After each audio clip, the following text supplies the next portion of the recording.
magbantay sa aming puso, sa aming buhay. Papuri pagsambay iaalay. Bukas noon, ngayon, magpagkailanman, luwalhatiin ka.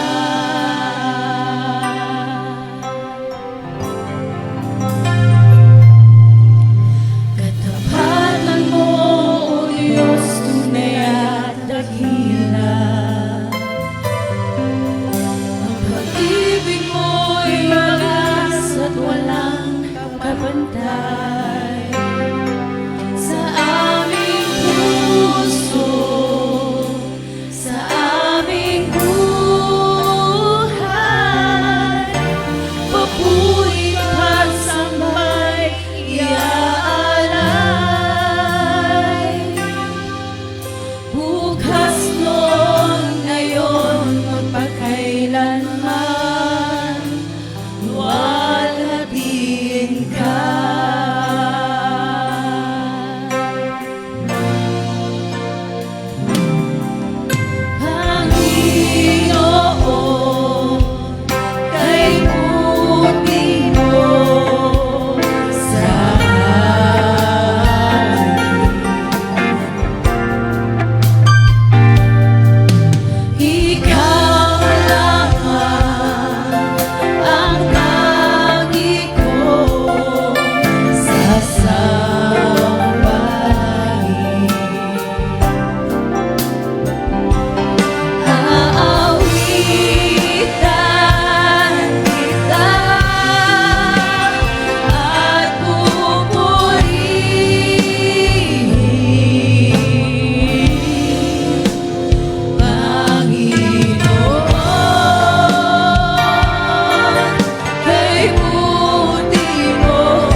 while we look not at the things which are seen, but at the things which are not seen. For the things which are seen are temporal, but the things which are not seen are eternal. Amen. Thank you, Lord. Tayo manalangin. O Amang Banal, salamat, Lord, na sinamahan mo kami sa aming mga papuring awitin, Lord, para sa iyong kadakilaan. Salamat sa mga awitin na to, na hindi lang to, gaya ng panalangin ng aming kapatid, Brother Joshua, hindi lamang to awit o letra, Panginoon, ngunit ito'y mensahe na nagmumula sa iyo, O Diyos, upang kami ay magalak, upang ma-express namin ang aming pagsamba sa iyo. At salamat, Lord, sa gabing ito, sa iyong mga salita na aming pagbubulay-bulayan. Wala po akong kakayanan, O Diyos, sino man sa amin walang kakayanan na ipahayag ito, maliban lamang ang iyong revelation, Panginoon, ay sumaamin. Kaya hiling po namin, buksan mo ang aming kaisipan, buksan mo ang aming mga puso sa gabing ito, O Diyos. Ang iyong mga salita ay maging kalakasan, inspirasyon ng bawat isa sa amin, na kami ay humaharap, Lord, sa madilim at magulong sanlibutan ito. At iyong salita ang aming tanglaw, Ama. Pagpalain mo po kami kung anumang aming mga pangangailangan, ang mga salita mo na ay maging tungtungan ng aming pananampalataya, upang ang mga kahilingan sa gabing ito, Lord, ay aming makamtan sa pamamagitan, Lord, ng pananampalataya ang binigay mo sa bawat sa amin. Bless this church, Panginoon. Bless these people. Bless your word, Panginoon. Maitaas ka. Ikaw umalantad sa amin sa gabing ito. In Jesus Christ's name we pray. Amen. Amen. Malaya na po na maupo ang bawat sa atin, mga kapatid. Muli, binabati ko ang bawat sa inyo ng isang magandang gabi sa pangalan ng ating Panginoong Jesus Kristo, ating Panginoong Diyos na buhay. At salamat sa gabing ito na pinagkatiwalaan muli ako ng iglesyang ito. At kay Pastor Den, Pastor Ron, salamat sa privilege na maibahagi ang salita ng Panginoon sa ating kalagitnaan. At kung ano man ang masabi kong mga pagkukulang or mga kalabisan, ay ang Panginoon Diyos ang magdadagdag ng mga kapahayagan sa bawat sa atin, mga kapatid. Dahil kami mga preacher ay tao din na nagsisikap na ito'y ipamuhay at ito ay magampanan din sa bawat isa. Kaya ang titingnan natin sa gabing ito ay ang salita ng Panginoon. Walang iba, higit sa lahat ay ang presensya ng Panginoon na mapasa atin.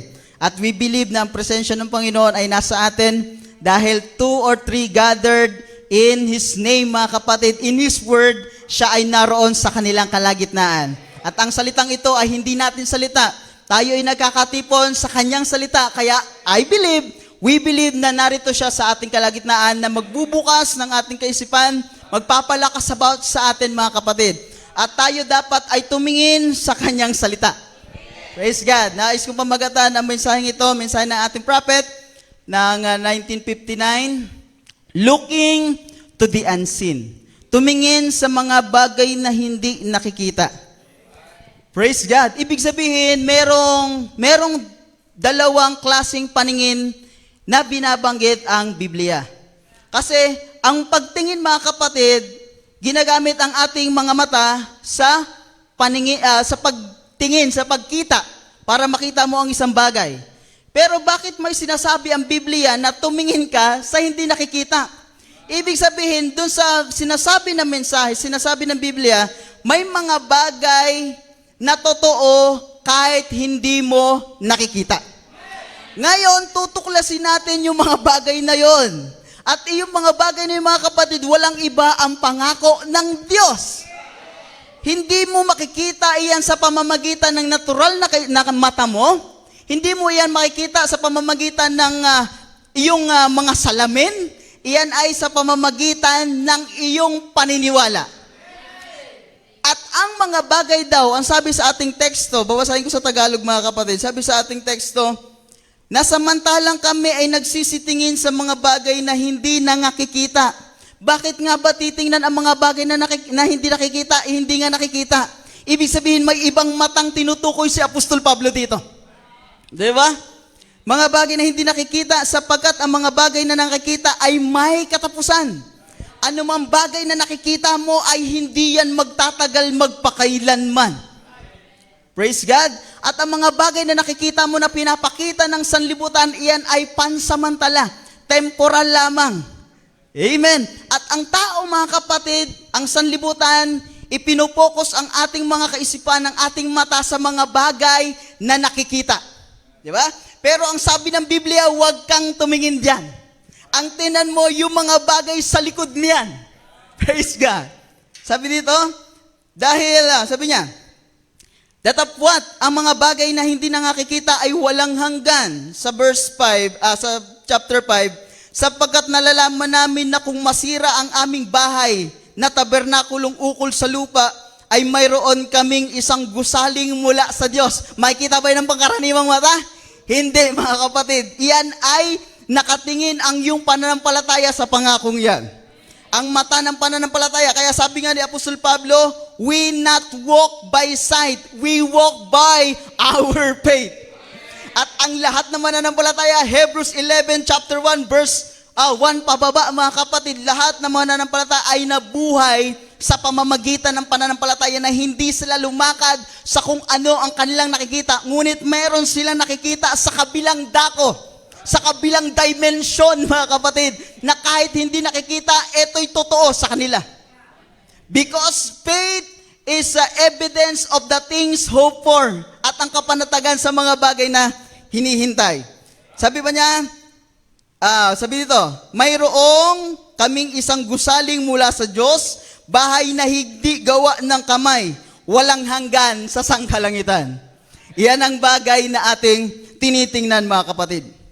So sabi dito, ang sanlibutan, masyadong ipinopokus ang ating mga mata sa mga bagay na dapat nating makita. Miski ang iyong mga kaibigan minsan, tingnan mo to, si ganyan. Mga kamag-anak mo, ba't ikaw ganito?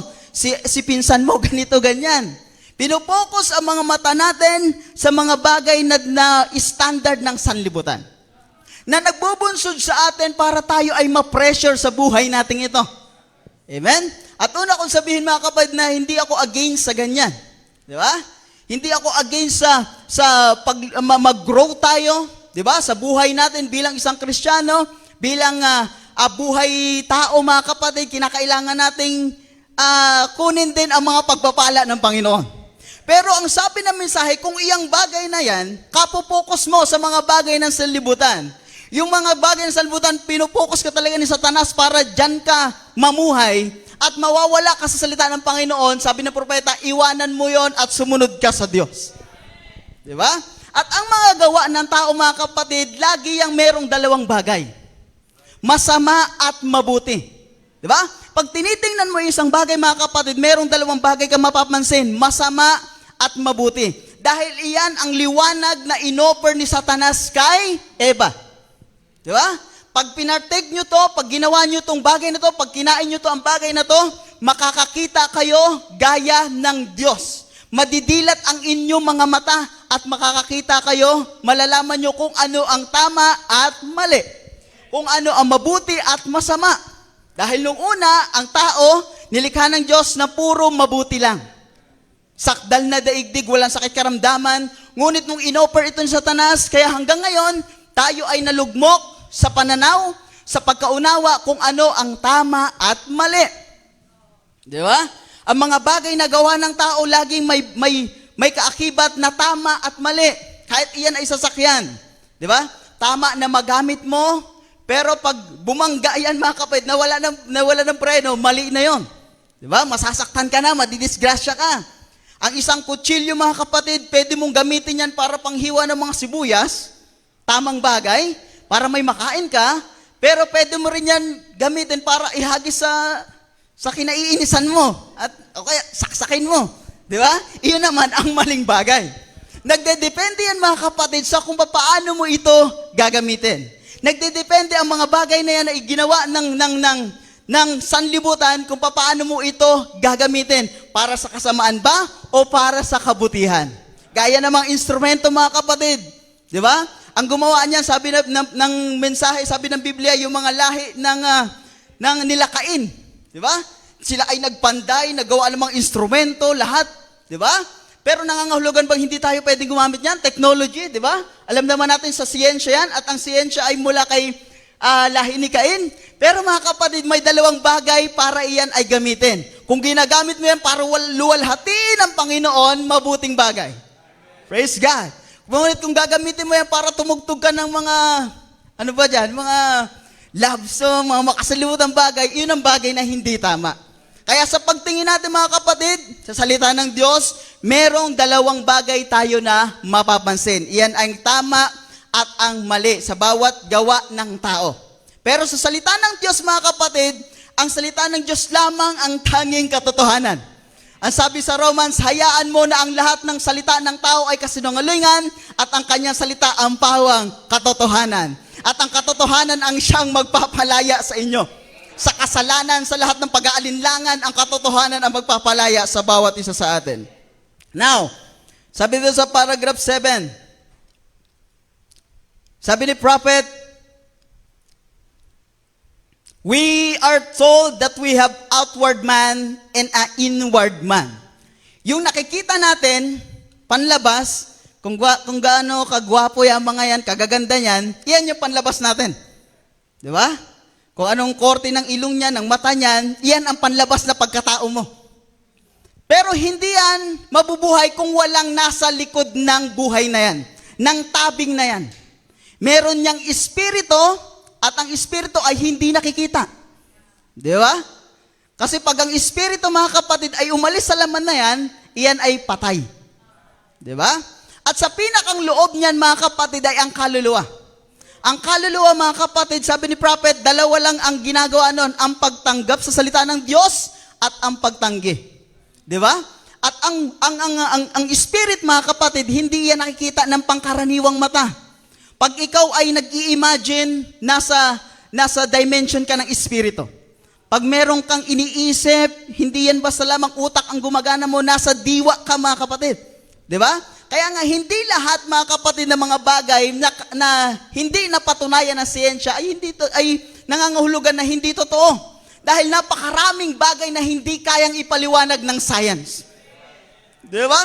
Kaya nga, sinabi ni Apostol Pablo na tumingin kayo doon sa mga bagay na hindi nakikita, datapat ito ay totoo. Amen. O magbasa pa tayo ng mensahe para mas malinawan tayo.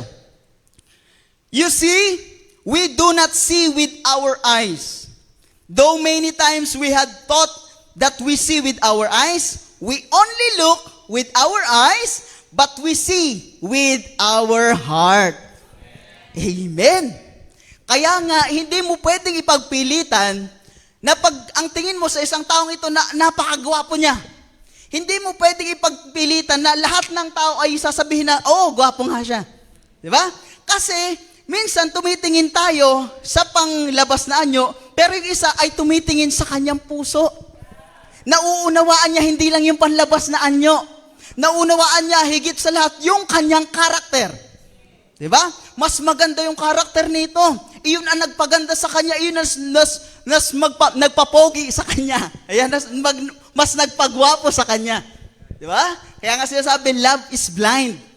Dahil pag talagang gusto mo yan, kahit hindi siya gwapo sa ibang paningin, paningin mo, pogi talaga siya. Nauunawaan mo kasi kung sino siya. Di ba? At kung sasabihin, hindi naman maganda yan eh. Pero para sa'yo maganda yan kasi hindi lamang yung physical na nakita mo. Merong karakter sa loob nun. Pagiging Kristiyano, o ano pa man na compatible sa'yo. Sasabihin mong, eto ang hinahanap ko. Kaya wala akong pakialam sa sinasabi nyo. Di ba ganyan? Ganun mga kapatid, dahil tayo tumitingin sa mata, pero ang nakakaunawa, ang tunay na nakakakita ay ang ating puso. Praise God. Napakaganda mga kapatid. Kaya nga, sabi, Jesus told Nicodemus once, except a man be born again of the Spirit. Biro mo si Nicodemus, mula pagkabata niya, sinanay siya sa mga batas, sa mga kautusan. Pero pagdating dun sa ipanganak na muli, hindi niya makita kung ano yon. Narinig niya si Jesus Christ, nakita niya si Jesus Christ, pero nung sinabi sa kanya na except a man be born again, ipapanganak baga ako ng aking ina uli dahil 80 anyos na siya eh. Mabubuhay ba yung aking nanay at ipapanak uli ako? Hindi. Ang sabi ni Jesus Christ ay, you cannot understand the kingdom of God until you are born again in the Spirit. Ibig sabihin, merong pagbabago ng espiritu natin. Dahil ang espiritong ito, ang unang pagkapanganak nito mga kapatid ay makasalanan talaga. Hinubog ito sa maling bagay. Hinubog ito sa permissive will. Di ba? Kaya nga si Jesus Christ ay hindi dumaan sa natural na pagkapanganak.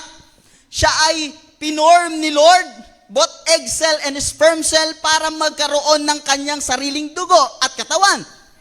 Amen? Pero tayo ay hinubog mga kapatid sa kasalanan. Kaya nga kinakailangan ipanganak na muli ang espiritu. Tatanggalin yung bagong espiritu mo, mamamatay yung bagong espiritu mga kapatid, at ipapanganak ang muling espiritu ni Jesus Christ sa'yo. Kaya yung dati mong gawin mga kapatid ay hindi mo na kailanman gagawin. Nabuhay ka magmuli. Saan? Sa espiritu ni Jesus Christ.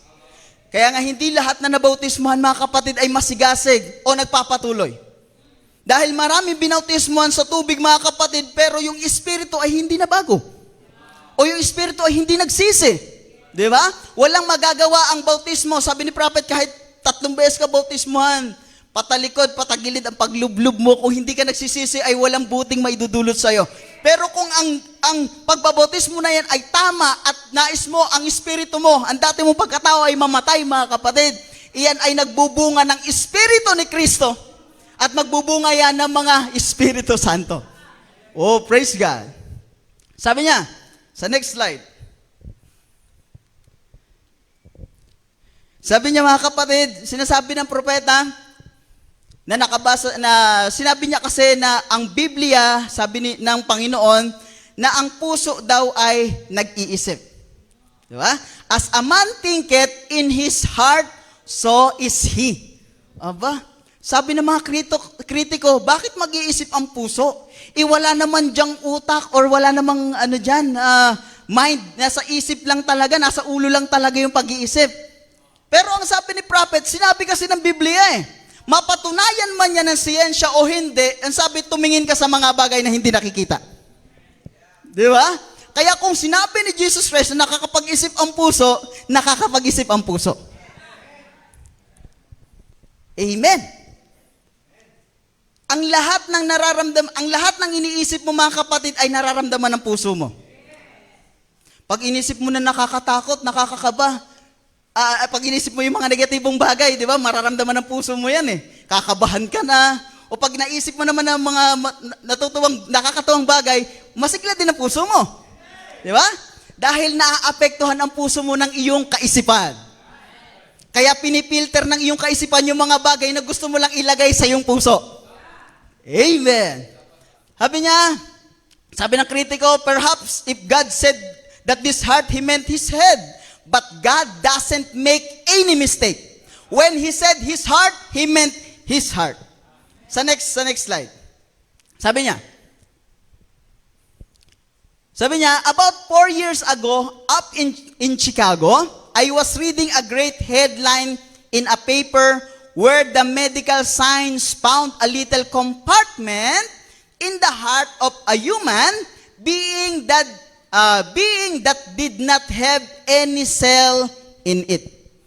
Di ba? Meron daw sa puso ng tao na isang compartment na walang cell na dumadaloy or walang nabubuhay na kung anumang bagay. Basta empty space sa puso, napakaliit na compartment na space sa puso ng tao. And it was not found in animal life. It was only found in human body, the human heart. And they said, it must be the dwelling place of the soul. Amen. Yung article na yun mga kapatid sa Chicago, hindi lamang ang Biblia nagsabi, sila na rin mismo na nag-conclude na baka ito yung tahanan ng kaluluwa. Kaya nga, pinagpapatunay lang na ang puso ng tao ay pwede palang mag-isip. Napasearch ako yung nakaraan about dyan Sabi sa science, wala talagang ganon, pero hindi sinasabi daw na na yung puso ay merong maliit na compartment.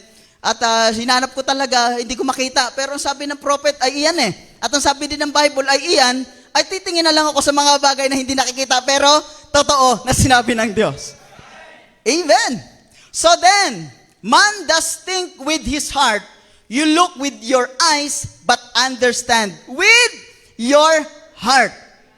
Tumitingin ka sa Biblia, sa mensahe mga kapatid.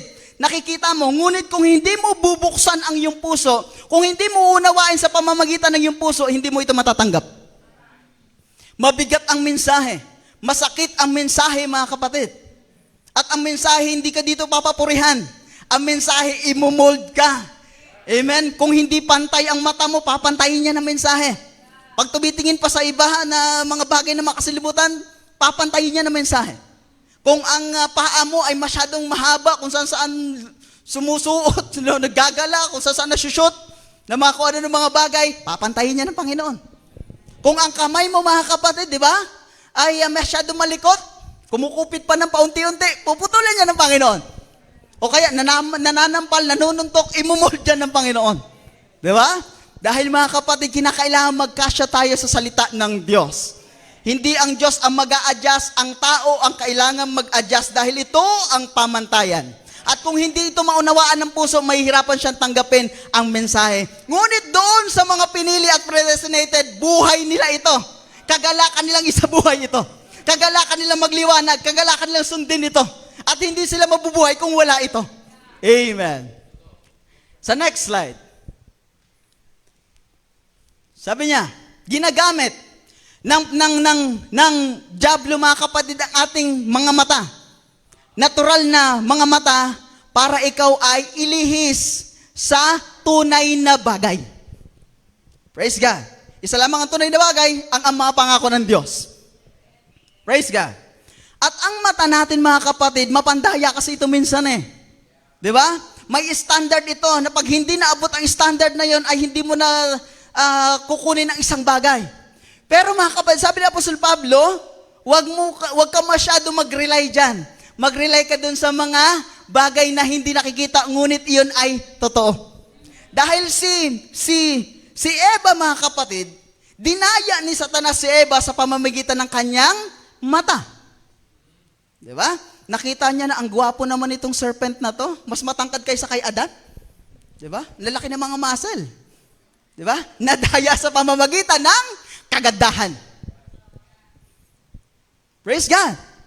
At dun sa kapanahon ng Noah, mga kapatid, kung paano daw doon ay magiging ganito sa ating kapanahunan, yung mga anak ng Diyos, mga kapatid, nakita yung mga nagagandahang anak na babae ni Cain. At kumuha sila ng kanya-kanya mga partner about doon. At hindi napatawad ng Diyos. Dahil nga, sa kanilang paningin, sila nagbase. Di ba? Kinakailangan mga kapatid ay kontrolin ang paningin dahil dyan minsan ginagamit ni Satanas ang kagandahan. Si Satanas ang author ng kagandahan. Di ba? Gusto niya magtatag ng mas magandang kaharian kay Michael. Di ba? Kay Miguel mga kapatid, gusto niya magtatag ng mas magandang kaharian. Kaya hindi niya natupad doon dahil sila ay natalo sa labanan, sa digmaan. Dito niya iyon nagampanan. Dito niya na isagawa ang lahat ng kanyang plano. Kaya ang lahat ng mga bagay dito, sinasabi na maganda. Maganda. Ang standard nila ay maganda. Hindi ka pwedeng sumali sa pageant na hindi ka fit or sexy. Ganyan. Hindi ka ibabalandra sa mga kalendaryo ng mga sigarilyo or whiskey, mga kapatid, kung hindi balingkinitan ng katawan mo. Kagandahan talaga. Dahil yan ang pang-akit ni Satanas. Lust of their eyes, lust of the flesh, and pride of life, mga kapatid. So iyan, ang tatlong taktika ni Satanas para ikaw ilihis sa salita ng Diyos. Sa next slide. Now, tayo mga kapatid ay hindi, sabi niya dito, ito, basahin ko muna ito. Your emotion is your control. And you can notice, a man or woman that tries to walk after the things of the world, they never can please God. Di ba? Lahat na karamihan na mga nagnanais na mabuhay sa sanlibutan, kailanman na hindi nila nalugod ang Panginoon. Next. Sabi niya, ngayon sa atin bilang mga tao, bilang mga anak ng Diyos, inahilin tulad tayo sa isang tupa.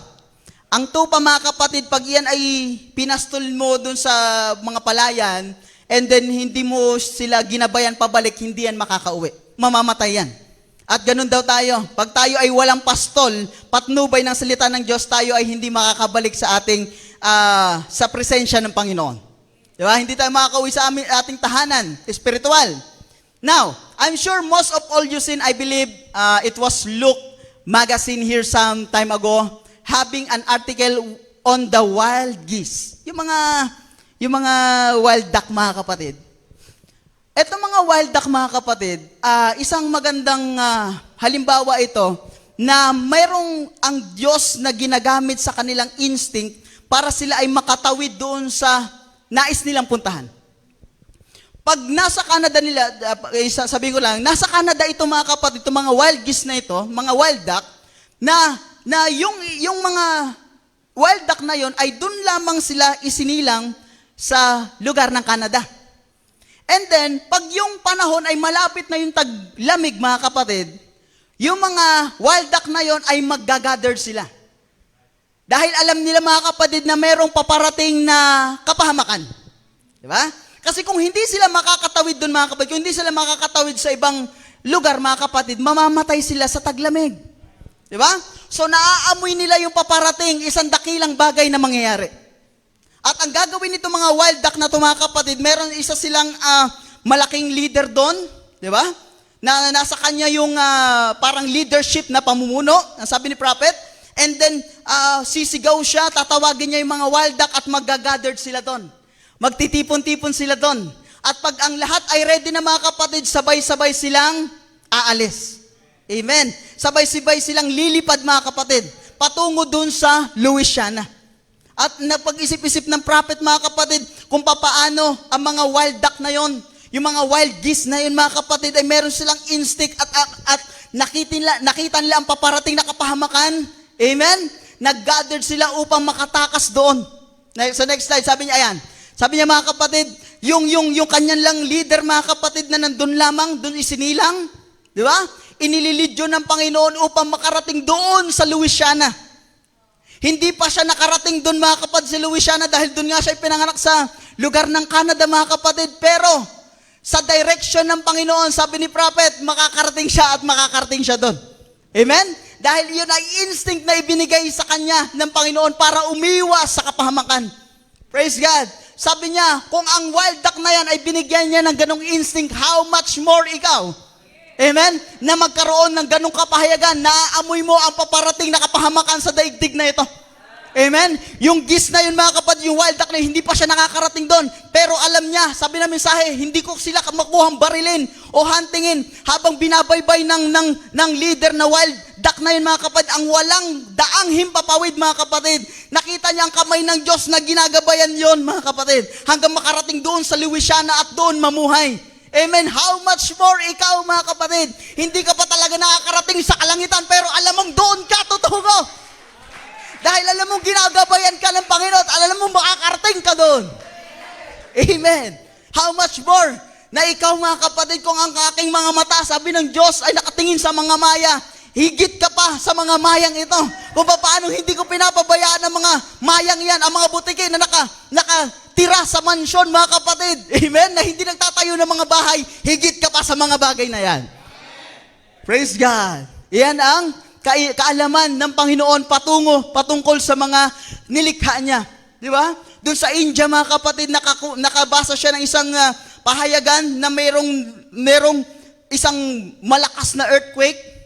At bago dumating yung earthquake na yun, mga kapatid, yung mga baka na natutulog dun sa mga pens, ay humiwalay sila.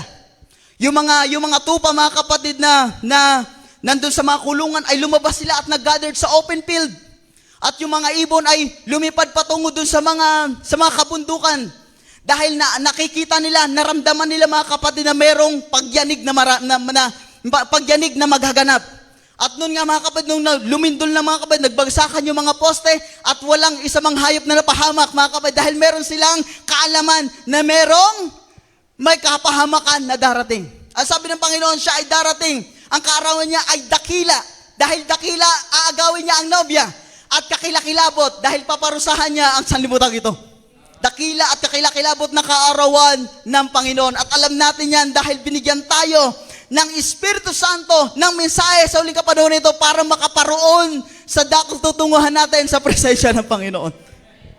Oh, praise God. hindi yan nakikita ng pangkaraniwang mata. Di ba? Kung ang wild duck lamang, ginamit niya yung kanyang mata, hindi niya matatanaw ang Louisiana. Napakalayo nun. Pero dahil nga ginabayan siya ng Panginoon, dahil ikaw hindi mo matatanaw ang kalangitan kahit anong malakas na telescope na magagawa. Di ba? Ng sanlibutan ay hindi nila kayang tingnan kung nasaan ang kaharian ng Diyos dyan. Ngunit dahil sa pangako ng Panginoon, meron kang tahanan. Hindi lamang tahanan na mansyon, ngunit tahanan ang katawan ito na babaguhin ng Panginoon. Isang sakdal na katawan, mga kapatid. Oh, praise God. Next. Sabi niya, si Noah, mga kapatid. Amen? Nakita natin si Noah. Hindi siya nakatingin sa mga bagay na nakikita ng pangkaraniwang mata. Nung nakangako ang Panginoon sa kanya, mga kapatid, nakita na niya ang ulan. Nakita na niya ang mundo na aapawan ng baha. Praise God. Ngunit hindi niya alam kung kailan ito. Basta pinakita sa kanya ng Panginoon, maghanda ka dahil lunududin ko ang daigdig sa pamamagitan ng tubig dahil sobrang sama na, mga kapatid. Praise God. Ang mga tao doon, mga kapatid, ay nakatingin kay Noah na isang matanda, nagpupukpok ng arka, 120 years na, hindi pa rin umuulan. Di ba? Kung gagamitin, kung ginamit nila ang kanilang pananampalataya, ay maliligtas sila. Ngunit ginamit nila, mga kapatid, ang kanilang pangkaraniwang mata at hindi nila nakita ang kahatulan na paparating sa kanila. Pinagtawanan sa halip na iyon ay makita nila isang babala dahil nga sa sobrang tagal. Di ba? Yung mga mainipin, yung mga mapag-alinlangan, yung mga di mananampalataya ay nilibak si Noah. At sinasabing nasiraan na ng bait, ngunit sigurado si Noah dahil Diyos ang kausap niya. Praise God. It is going to rain. He saw the rain coming 120 years before the drop fell. Di ba? Nakita na niya before pa dumating 120 years ba naman, mga kapatid? Amen. Kaya nga sa atin, nakita natin ang pag-agaw kailan man yan dumating. Di ba? Nakita natin na ang pagdating ng Diyos dito, mga kapatid, ay totoong mangyayari. Praise God. Ano bang panlilibak? Ano bang mga bagay na sinasabi ng mga sanlibutan na hindi magaganap sa atin, totoong magaganap? Because heaven and earth will pass away, but His word, the word of the Lord, amen, the Bible said so. And that settles it. Praise God. Now, sabi niya, sino pa, mga kapatid na nakita etong kapangyarihan ng Panginoon? Sabi niya, sa next slide.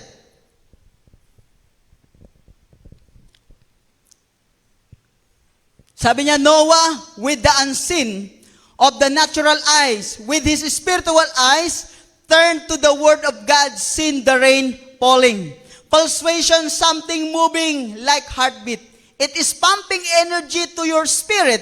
It's pumping energy to your mind. Then let the things that your eyes see black out, that you see, not the things of the world, you're unbelieving. You're believing what God said so. Kahit pa hindi paniwalaan ng mga tao, mga kapatid, sa puso mo, nagpapalsway. Tumitibok ang puso mo sa katotohanan ng mensahe na alam mo na ito ay mangyayari. Next slide, mga kapatid. Sabi pa niya, si Abraham, mga kapatid, nakita mo ba si Abraham? Sabi ng Panginoon, magkakaroon ka ng anak. Ang nakita ng mga tao, mga kapatid, ay yung katandaan nila. Pero ang nakita ni Abraham ay yung batang pangako. Praise God. Magagamit mo ba ang pangkaraniwang mata mo sa ganung bagay? Hindi, mga kapatid, dahil against yun sa lahat ng mga katunayan para magkaanak pa sa ganung edad.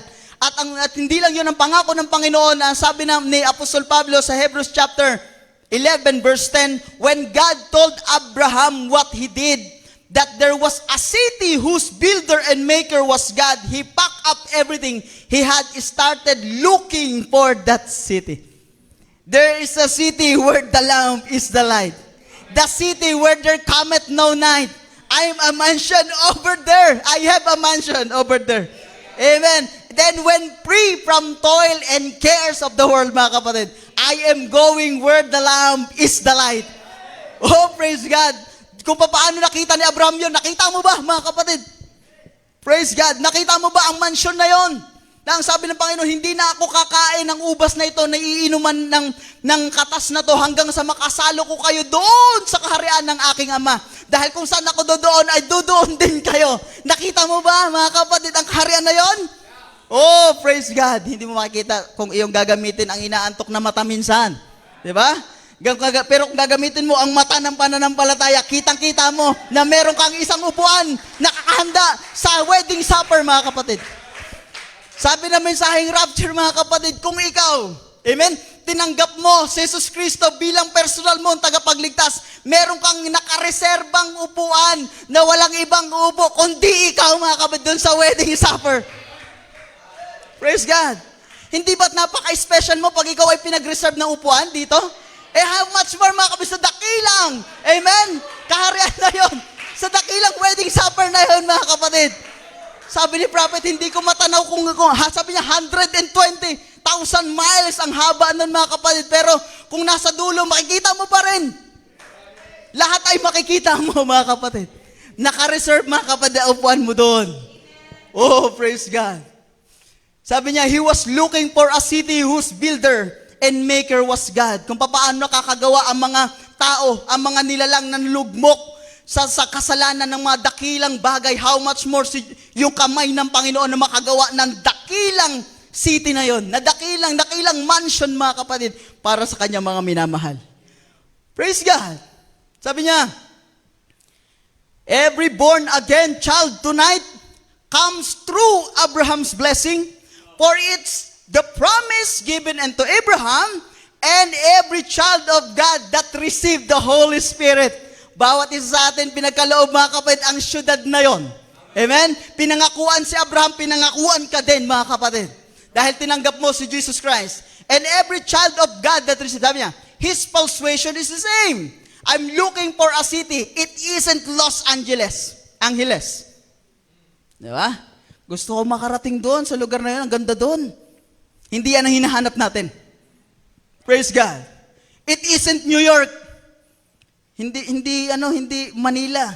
Diba? Hindi Makati City ang ating hinahanap. Sabi niya, it isn't Louisville. It is in heaven, mga kapatid.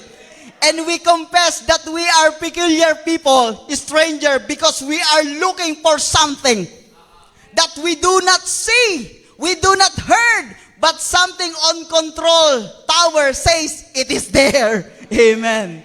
Nararamdaman nyo ba na nandun yon? Nandun yon, mga kapatid. Dahil si Jesus Christ umangat siya para ipaghanda tayo ng bagay, ng isang kaharian doon sa kanyang piling, mga kapatid. Sabi niya, and we are walking, we're pilgrim and strangers. I don't care what so and so says. I know something in me that tells me it is real. I just start walking. I just start looking. I just start praising. I just start confessing. Sure, because it's got to Paul, the King of Kings, is the one who pronounced it. Di ba? Siya ang nag-pronounce. Dakilang Diyos na may-ari ng lahat ng mga bagay, na lumikha ng mga bagay na nakikita at hindi nakikita, ang nagpangako niyan sa'yo. Praise God. Yung mga successful man nga, di ba? Pag nangako, ay talagang maniniwala ka. How much more si Jesus Christ? Di ba? Nangako na ikaw ay papagalingin. He's Jehovah Rapha, Jehovah Jireh, Jehovah Shalom. Amen? Jehovah Nisi. Siya yung lahat ng mga bagay na yan, mga kapatid, nangako. Kaya kailangan natin magtiwala sa Kanya. Oh, praise God. Next. Sabi ba niya? Moses looked to the unseen. Mabigat nung kay Moses, mga kapatid. Dahil alam naman natin na ang kasaysayan ni Moses, isang dakilang tao na siya. Next to Pharaoh na talaga siya. Di ba? Pero hindi niya ginamit ang kanyang paningin kung pangkaraniwang mata. Miski ako, kung pag i-compare ko kay Moses, kung nasa akin ang kapangyarihan, ang kayamanan, ang mga nagagandahang babae mula sa iba't ibang lupa, hindi na ako babawa sa pwesto doon. Di ba? Kung walang kapahayagan ng isang tao. Pero si Moses, mga kapatid, sabi niya, ang mga kayamanan na to ay napasisira. Meron siyang mas nakitang higit na kayamanan doon sa nagyayapak ng putik. Di ba? Nakita kasi niya na nandun yung pangako ng Diyos. At yung pangako ng Diyos pala ay higit kaysa sa may offer na kayamanan ng sanlibutan ito. Ganon pala kadakila. Amen? Ganon pala katindi, kayaman ang pangako ng Diyos. Higit pa sa bawat may offer ng sanlibutan ito. Higit pa sa kayamanan ni Elon Musk, $1.3 trillion na ang kanyang asset. Diba? Updated ako sa ganyan kasi tinitingnan ko din. Pero nakita ko yung pangako ng Panginoon. Pag tinitingnan ko yung pangako nasa pangako ng Panginoon sa mga taong ito, mas higit na pinagpala ang bawat isa sa inyo, mga kapatid. Praise God. Bakit? Yung mata ni Moises, mga kapatid, ay napasa atin. Diba? Praise God. Bakit, Brad? Kung bibigyan ka ng ganon, hindi ka naman siguro masyadong kailangan na ganon na? Ganon kayaman? Masakit din sa ulo siguro yon. Yung sakto-sakto lang, di ba? Hindi ka magutom, ganyan. Pero si Moses, mga kapatid, nakita niya na mas pinagpala ang bayang ito kaysa sa Ehipto na nandun ang lahat ng karangyaan. Next, mga kapatid. Sabi niya, what is it? But he recompensed to the reward. For he endured as seeing him who is invisible, who made the promise. Nakita niya yung nangako na mas malaking gantimpala kaysa sa mga kayamanan na nasisira sa mundong ito. Di ba? Kung tinanggap ni Moses yun, mga kapatid, napahamak siya kasama ng Ehipto ngayon sa panahon natin ito. Di ba? Ngunit nakita natin sa Mount of Transfiguration, mga kapatid, si Moses at si Elias ay buhay. Nakita natin, mga kapatid, ang malaking kayamanan. Kasi kung tinanggap niyo sa Egypt, mga kapatid, wala siya. Di ba? Pero mas nakita niya malaking kayamanan yon. At gagamitin pa ang kanyang espiritu para kunin ang 144,000, mga kapatid, sa ating kapanahunan. Then I want you to notice what Moses did when he got the vision of the unseen. Here he is standing. There was a throne of all the world laid at his hand. Every pretty thing could happen. The Pharaoh of Egypt, and he had all the money, the women, the beautiful girls, all the social and all the popularity, all the gaiety of the world lay at his hand. Di ba? Ganon katindi. Ano kaya kung napwesto ang bawat isa sa atin o sino man sa atin sa pwesto ni Jeff Bezos, may-ari ng Amazon, di ba?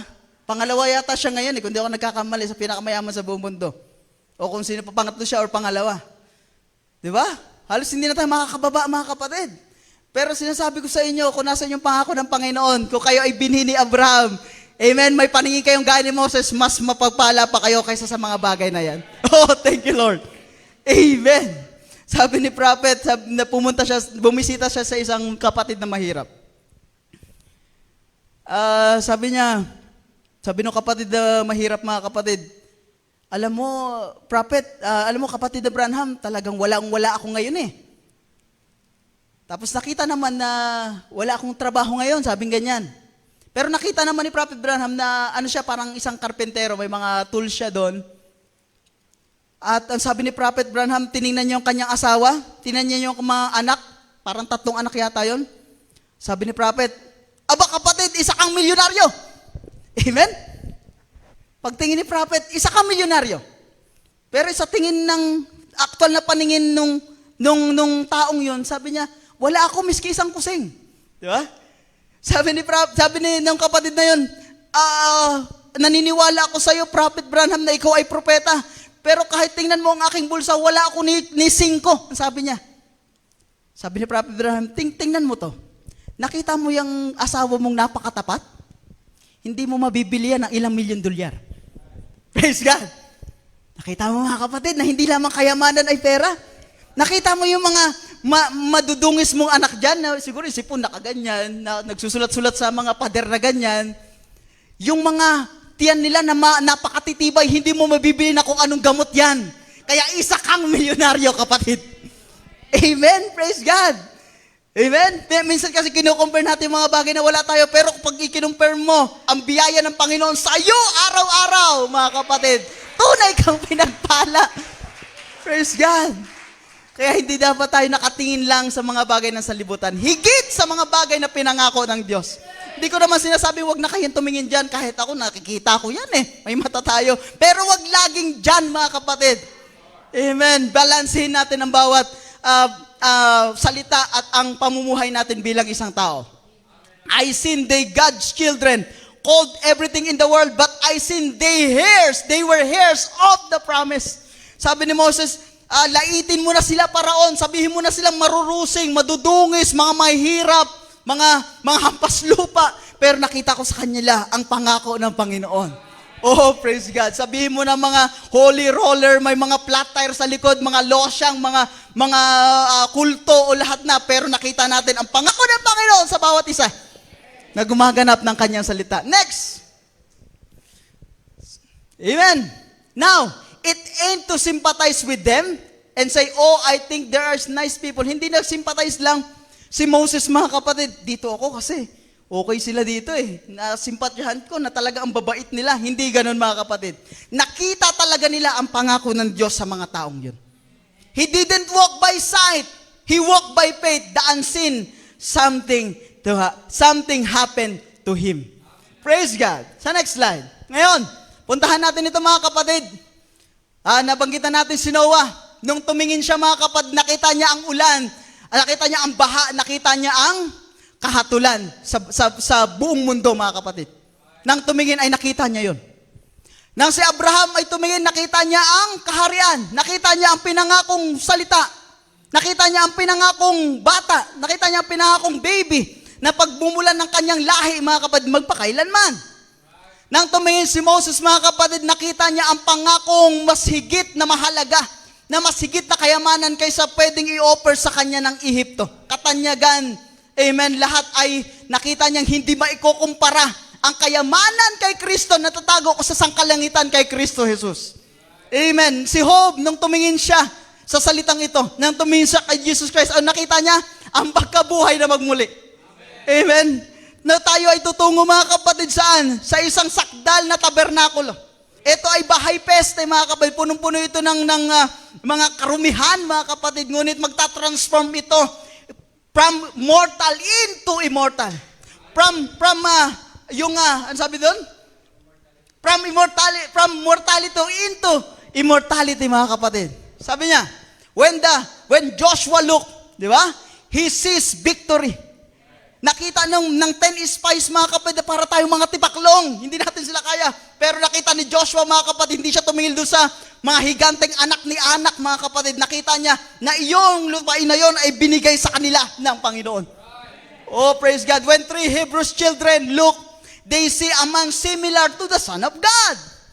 Amen. Nakita ng mga tao na naglalakihan yung mga apoy doon. Sobrang init, mga kapatid. Hindi tiningnan ng 3 Hebrews yun, although nakikita nila.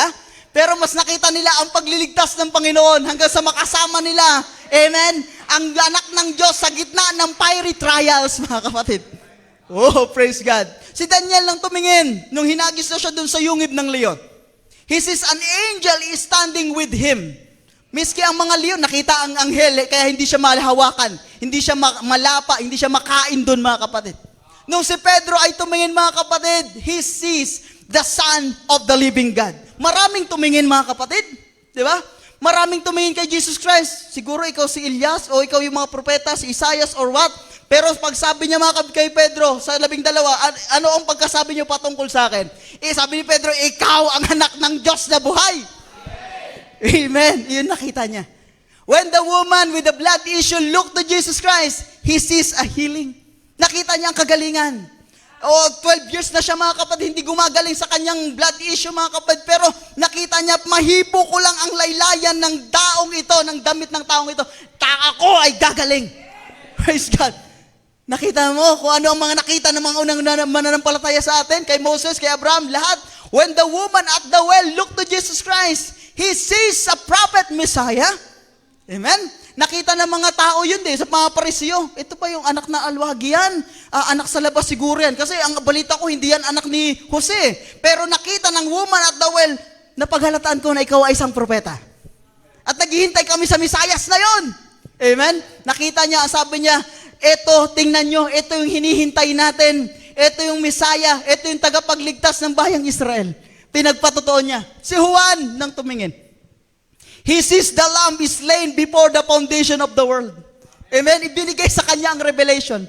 Kaya nga ang sabi sa bawat mensahe, mga kapatid, ng Apokalipsis, mapapansin nyo dyan, ako ay napasa espiritu at nakita ko ang hiwaga ng Diyos. Kailangan mapa sa Espiritu ang bawat isa sa atin because we are on the heavenly atmosphere. Amen? Hindi tayo nangungusap ng letter by letter. Ito ay tunay na salita ng Diyos. Amen? You are not, hindi ka nakatingin sa mga bagay na nakita ng pangkarayong mata, kundi sa mga bagay na hindi nakikita. Nung tumingin si Juan, nakita niya ang kordero na pinaslang before the foundation of the world para ang iyong kasalanan ay tubusin sa pamamagitan ng korderong yon. Praise God. Hindi ko lang nakakit na ilagay. Dagdag ko lang si Apostol Pablo, mga kapatid. Ang nakita niya? Panginoon, sino ka baga? Naglalakbay patungo sa Damasco, mga kapatid. Nabulag siya ng isang napakatinding liwanag na mas matindi pa sa sikat ng araw. Di ba? Nabulag siya. Sino ka baga, Panginoon? Ano narinig niya? Ano nakita niya? Ako si Jesus na iyong pinag-uusig. Na habang pinuusig niya yung mga mananampalataya ni Kristo, si Kristo pala yun. Na inusig niya. Kaya nga kung sino man aumapi sa inyo, mga kapatid, hindi lamang ikaw ang inaapi. Dahil yan sa paninindigan mo sa salita ng Diyos. At mga galak ka dahil nagpapatunayan na ikaw nga, amen, ay liwanag ng sanlibutan ito. Praise God. Yan si Pablo na nakita niya na ito palang liwanag na yon ay nag-enmorpe. Amen? Sa katawan, sa katauhan ni Jesus Kristo. Praise God. Di ba? Nakita niya, hindi niya maunawaan yun eh. Yung liwanag pala yun na gumagabay sa bayang Israel, nung sila ay maglalakbay patungo sa promised land, nakita niya, mga kapatid, na yung liwanag na yon at yung liwanag na ito na nakita niya ay si Jesus Kristo dahil nagpakilala sa kanya eh. Ako si Jesus na yung pinag-uusig. Praise God. Nakita niya kung sino si Kristo. Si Prophet Branham nang tumingin. Amen? Nakita niya ang nobya sa huling kapanahon ito. At ang mission niya ay tawagin ang nobyang yon. At kabahagi tayo sa nobyang yon. At inireveal sa kanya ang lahat ng mystery kinakailangan ng bawat nobya, ng mga anak ni Kristo sa huling kapanahonan ngayon. Praise God. Iyan ang mga dakilang propeta na nakakita. Sino naman ang mga tao na nabigo nung tumingin? Di ba? Siyempre, tinanlan natin. Yung mga nagtagumpay, yung mga nakatanggap ng pangako, at ito naman, may mga taong tumitingin ngunit hindi nila nakita kung sino si Jesus Christ. Peoples in the days of Noah, they failed to see the flood and the rain and the judgment ng Panginoon. Ano nangyari sa kanila? Nangamatay silang lahat. Yung asawa ni Lot, mga kapatid, hindi niya nakita yung punishment, yung judgment, yung apoy na babagsak doon sa Sodom at Gomorrah. Nabigo siya, mga kapatid. Ano ang sabi ng anghel? Magmadali kayo, huwag kayong lilingon sa kanan at sa kaliwa, magpatuloy lamang kayo. Tumingin, lumingon sa huling sandali, yung asawa ni Lot sa kanyang puso. Ibig sabihin, yung kanyang puso ay nandun. Bagamat ikaw ay sumusunod sa salita ng anghel, pero yung puso mo ay nasa salibutan, hindi ka karapat-dapat sa ebanghelyo. Amen? Kinakailangan total separation from unbelief. Gusto ng Panginoon yung separated ka sa lahat ng mga bagay ng sanlibutan. At ang lahat ng pagpapala din naman ng Panginoon ay bibigay sa'yo. Nakita mo ba si Abraham? Nung nahiwalay na sa kanya si Lot, yung kanyang ama, at nag-iisa na lang, lahat ng pagpapala at pangako ng Panginoon ibinigay sa kanya. At si Lot, mga kapatid, yung kanyang asawa ay nabigo, tumingin siya. Nakita niya ang babala ng anghel. Narinig niya ang kahatulan sa Sodom at Gomorrah, ngunit nabigo siya makita iyon. Ano nangyari sa kanya? Naging haliging asin siya, mga kapatid. Si Paraon, he didn't see the son and daughters of God. Akala niya mga magpuputik, mga marurungis, mga kapatid. Di niya nakita na yung mga alipin na yun ang nagpala sa kanilang bayan. Kita niyo ba? Sa pamamagitan ni Jose, mga kapatid, ni Joseph, mga kapatid, ay nagkaroon ng kayamanan ng Egypto. Di ba? At hindi na nakita yon sa bawat generation na nangyari at hindi nakita ni Paraon, mga kapatid. Nabigo siya makita ang mga anak ng Diyos. Si Balaam, amen? Namanhid na yung kanyang konsensya dahil ba nang pinangakuan siya ng prinsipe si Balak, di ba, ng mga kayamanan, ng mga popularity, ng mga posisyon, mga kapatid, ni hindi na niya nakita yung anghel na nakatayo sa kanyang harapan.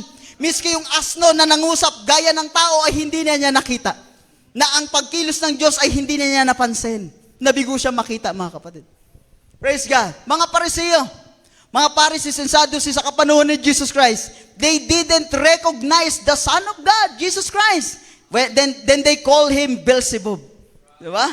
Hindi nila nakita. Pero si Pedro, ikaw ang anak ng Diyos na buhay.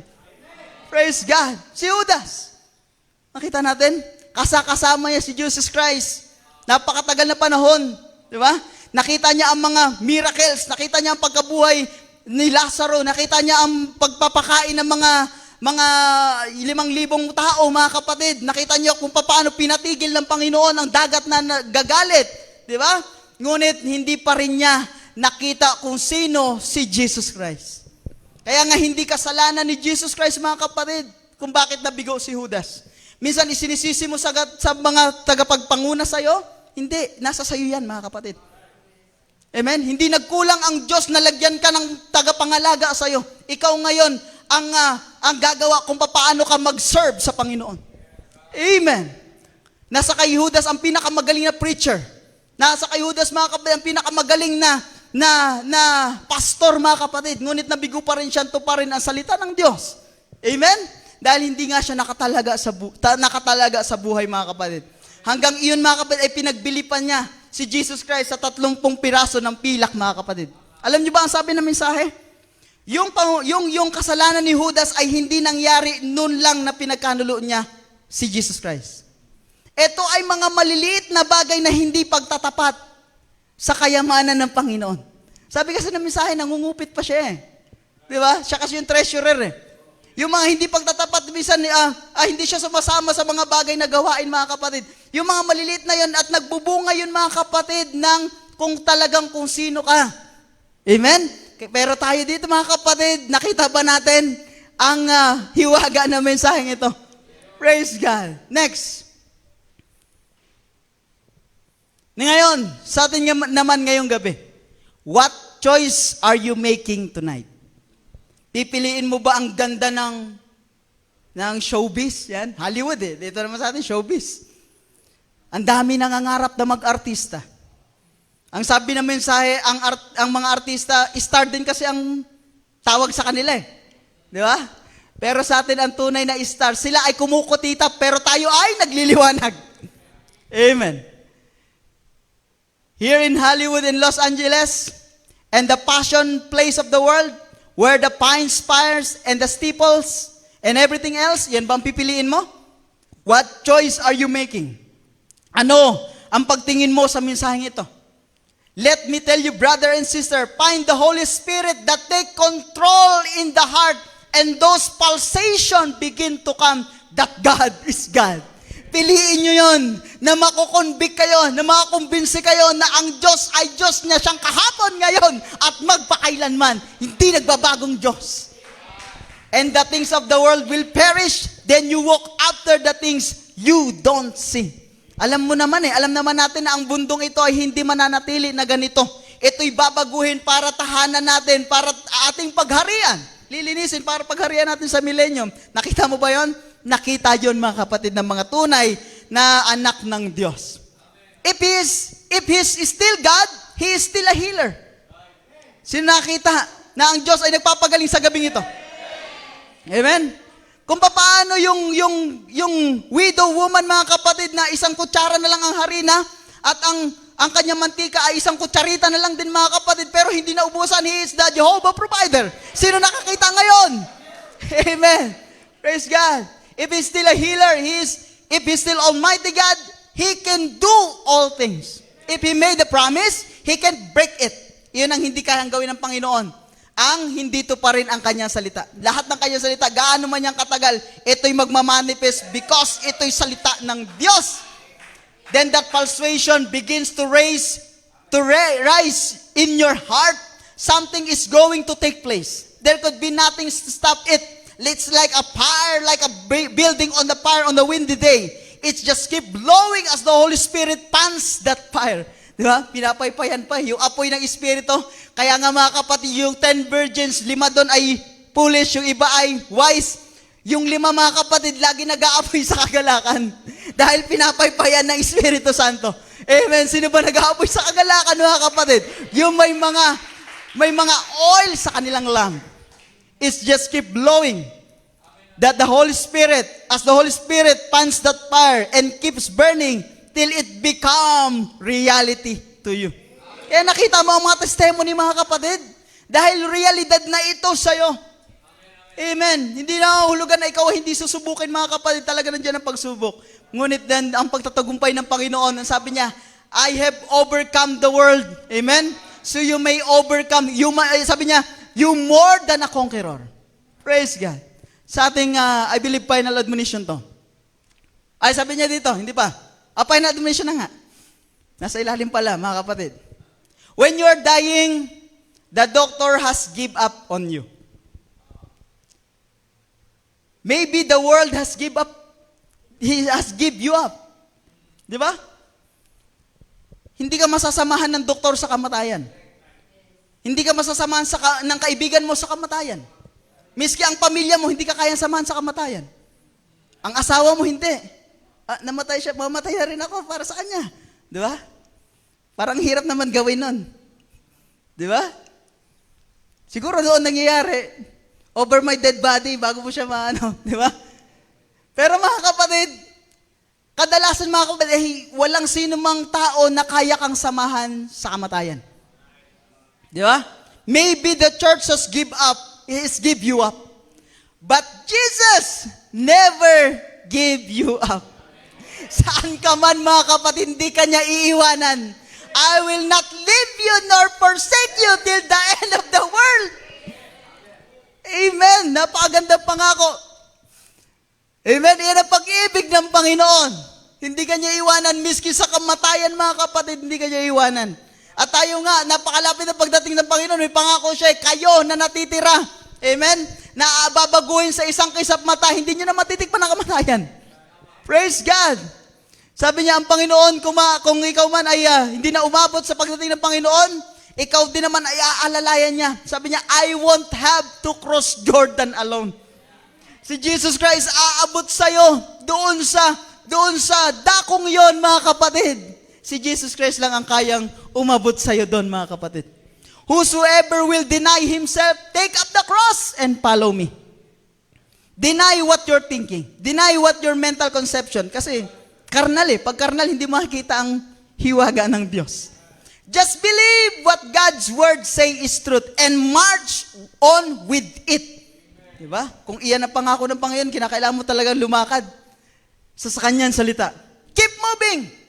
Kung ikaw man ay maging get seeker, just keep moving. Amen. Just keep going. After kung man ay manghina, minsan, Lord, sumusunod naman ako, ba't ang mas mahirap yung nararanasan ko? Bakit yung mga hindi naman na naglilingkod na maayos, parang okay lang sila? Ako na devoted sa akin, sa puso ang paglilingkod, bakit ganon? Huwag mong alalahanin niya mga kapatid, ang lahat ng mga mananampalatayang yan ay kagaya mo na nag-struggle din naman. Ang kaibahan lang, hindi sila nag-give up dahil nakatingin sila doon sa mga bagay na hindi nakikita. Ngunit ito ay totoo. Oh, praise God. After a while, you break through that barriers. Then you will be free. Wala na makakapagtinag sa'yo sa paglilingkod na ito. Then you can see Him. Nakita mo na ba siya? Gaya ni Pedro? Gaya ng mga mananampalataya nang sila ay tumingin? You can see Him, then He'll reveal Himself to you.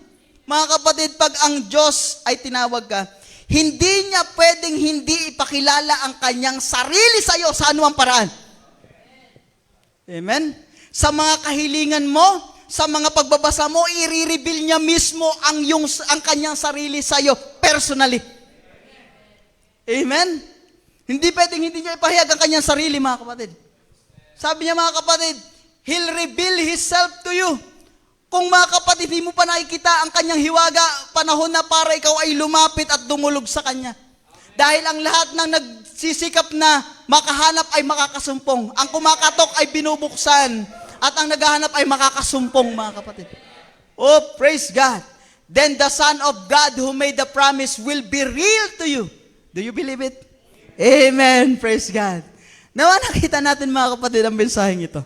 Napakagandang mensahe na hindi lamang tayo tinuruan na tumingin sa sanlibutan. Alam naman natin na ang sanlibutan ay malakas ang tawag sa mga pangangailangan, sa lahat ng bagay. Hindi natin nililimit ang Diyos. Hindi natin nililimit ang kanyang pagpapala. Ngunit ang sabi niya, may formula Kinakailangan humiwalay ka sa lahat ng mga di pananampalataya. Tsaka niya ibinigay ang lahat ng pangako kay Abraham. Amen. Nakita natin, mga kapatid, na tumingin tayo sa mga pangako ng Diyos. Hindi sa lahat ng pagkakataon na may mga hindi napapatunayan ang siyensya ay hindi totoo. Hindi yun mga kapatid. Ang pananampalataya ay totoo. Hindi ito guni-guni lang. Ito ay totoong nakikita mo mga kapatid, gaya ng mga mananampalataya na una sa atin. Nawa tayo pinagpala mga kapatid sa mensaheng ito at